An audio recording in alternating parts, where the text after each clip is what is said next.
this whole discussion of Shakespeare's Catholicism, if you ask me personally, is an overwhelmingly circumstantial case that the man was perhaps a Catholic and perhaps even devout. It is overwhelmingly circumstantial. Some scholars, I think, Joseph Pearce, Peter Millward, Claire Asquith, there are others who just pull together and amass all of this evidence that Shakespeare was so aligned throughout his life with known recusants, with people who were purposefully old Catholics. What does old Catholics mean? Well, I guess I mean retaining the old faith. Okay. So yeah, just to be clear on that. Was he on the list? Was Shakespeare on the list of recusants? I mean, that would seem like... I am not aware that he was ever identified on a list of recusants. And which is one of the things where, for myself, I look at all this and say, it's very clear many known associates of his were almost dangerously recusant to the point where it could get you in some trouble with the crown. And his family seemed to have strong recusant tendencies. He himself is just simply an enigma. So I think, and the plays themselves, I mean, this is where maybe some of my co-religious and I would disagree. I don't say that they're not Catholic, but he seems to be largely religiously disengaged. Yeah. And let me make a point of contrast. Dante is not religiously disengaged. No. C.S. Lewis is not religiously disengaged. Those are guys who are seriously engaged with deeply religious. Dostoevsky, deeply engaged. He's pulling his fiction overtly into the Christian narrative. Shakespeare, I think, I'm going to quote the title of a book by Harold Bloom I like. He calls Shakespeare the invention of the human. Shakespeare is the poet of humanity. He is the poet of the human condition. And from my reading of the texts, Claire Asquith she has a title among the English, Lady Claire. She seems to be in the vectors of aristocracy. I say this with respect to her. It seems to, she wrote a book. I can't recall the exact title. It might be something like the Shakespeare Code, but she advances the idea that the plays are coded Catholicism. And that feels too good to be true as a Catholic. I wonder how much of that is eisegesis. Yeah, I'm hesitant to accept the code. Now her evidence is that he had many Catholic connections. That's beyond doubt. But that the plays themselves are a type of. Now I will say this: the corpus of his works are eminently consistent with a Christian worldview, morally. From the human point of view, from a political point of view, his general view of the world. And here's where I would differ from many of my secular counterparts. It's obviously Christian. He's not interested in subverting it. I don't think in any serious way. But some claim he might be interested in subverting the Protestants. That's what this woman's. I don't know. Yes, what she's saying. Well, because the idea, and this is true in England at that time, you had to be a very secretive person to be a Catholic. Okay. You had to disguise things. You had unless you were willing to have your head cut off, or because it's treasonous. And Queen Elizabeth, I know less about James, but Elizabeth was known at times. I mean, if someone directly challenged the monarchy, you have to punish them, and she did. She punished them quite severely. And in the flesh, speaking politically like a Machiavellian, you have to do that. If you've decided we are going to be Anglicans and we are not Catholics, and you're at war with the Spaniard, and the Pope of Rome is excommunicating you, and he's sending Jesuits in, convincing people not to essentially be loyal to what you want of them. She said, so she was pretty vicious in her repression and suppression of Catholicism, but it was really for political reasons. It wasn't, I don't believe she was as religiously engaged as saying, look, this is what my father was doing. This is the direction in which we're going. The Spaniards are sons of the church and we hate them. So it seemed that it was her interests in suppressing Catholicism were really, for the most part, political. That's. I can imagine somebody listening to this and going, okay, who cares? Like Anglican, Catholic, they're close enough. Why does it even matter?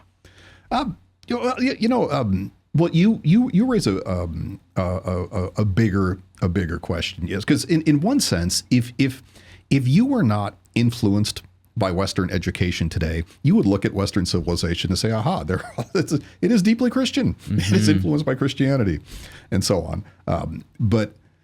So there are two reasons why everyone cares about this. One is we are dealing with perhaps the greatest genius who ever lived. So everyone wants to know. Wow. T.S. Eliot once famously... That is a statement. T.S. Eliot once famously said, Dante and Shakespeare have divided the world between themselves, and there is no third.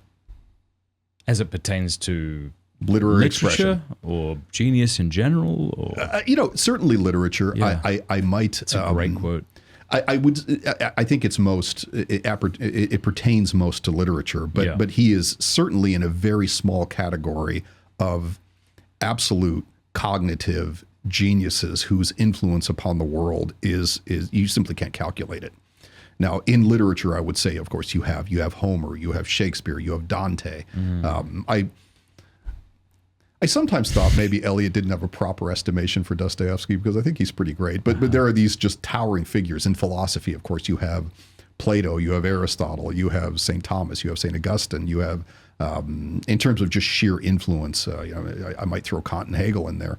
Where they're like the Himalayas. They're there, and you have to contend with them. But I would argue Shakespeare, in terms of just cognitive genius, expressing human thought, is in a very, very small list of just geniuses that are incomparable, that are sui juris. They're unto their own, and so on. So that's one reason why everyone cares about this, because they care about him. Yeah, well, yes, because we care, and that's why.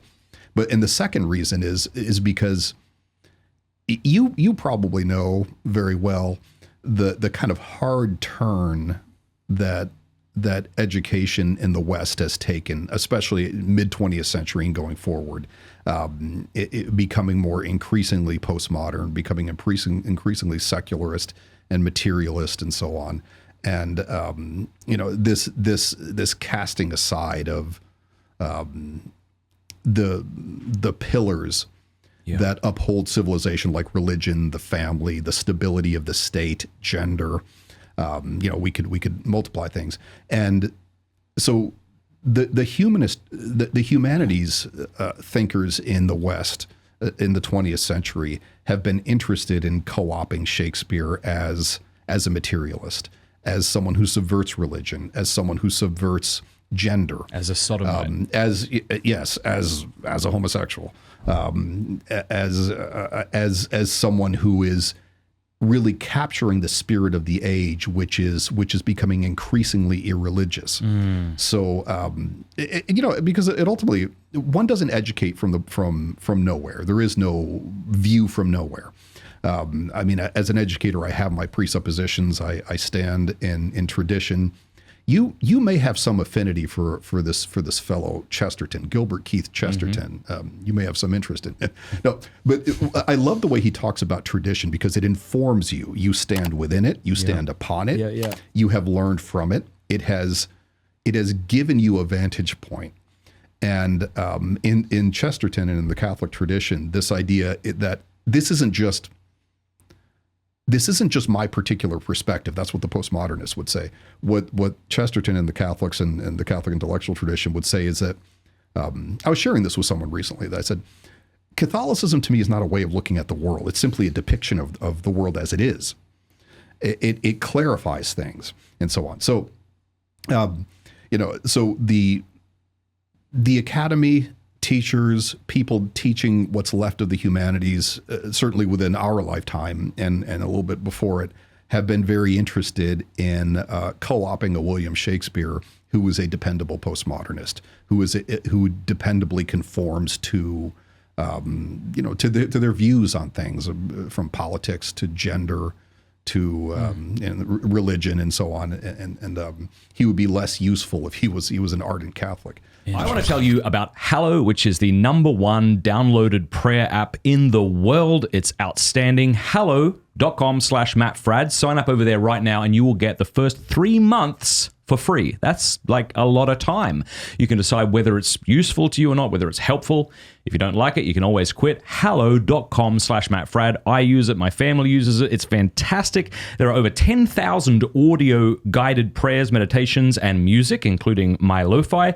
Hallow has been downloaded over 15 million times in 150 different countries. It helps you pray, helps you meditate, helps you sleep better. It helps you build a daily routine and a habit of prayer. There's honestly so much excellent stuff on this app that it's difficult to get through it all. Just go check it out. Hallow.com/MattFradd. The link is in the description below. It even has an entire section for kids. So if you're a parent, you could play little Bible stories to them at night. It'll help them pray. Fantastic. Hallow.com/MattFradd.